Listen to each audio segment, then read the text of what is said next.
আমার কোনো মূল্য আছে? আমার কোনো দাম আছে? কিসের আমার দাম, কিসের আমার মূল্য? আমার কোনো মূল্যই নেই। কিসের মূল্য আছে? কোনো মূল্য নেই।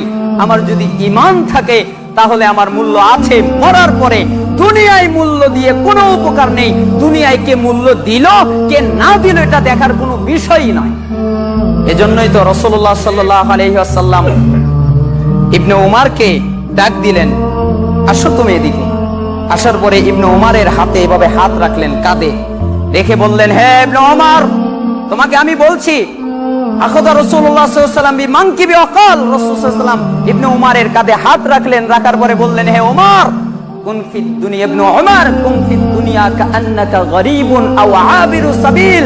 তুমি দুনিয়াতে এমন ভাবে থাকবে যেন তুমি আগন্তুক, মুসাফির।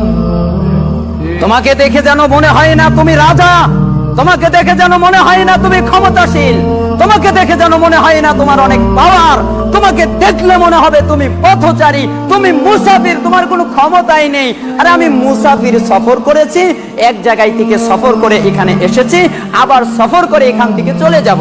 হে আব্দুল্লাহ, এটা তুমি মনে রাখবে। তখন ইবনে উমার বলতেন, ইযা আমসাইতা ফালা তানতাযিরি সাবাহ ওয়াইদা আসবাহতা ফালা তানতাযিরিল মাসা ওয়া খুয মিন সিহাতিকা লিমারাদিক ওয়া মিন হায়াতিকা লিমাউতিক। তখন ইবনে উমার বলতেন, হে লোক শোনো, তুমি যখন সন্ধ্যায় উপনীত হও তখন আর সকালের অপেক্ষা করো না। তুমি যখন সকালে উপনীত হও তখন আর সন্ধ্যার অপেক্ষা করো না। তুমি যখন সুস্থ থাকো তখন অসুস্থ হওয়ার আগেই তুমি তোমার প্রস্তুতি নাও। তুমি যখন জীবিত আছো মরে যাওয়ার আগেই তুমি তোমার প্রস্তুতি নিয়ে নাও।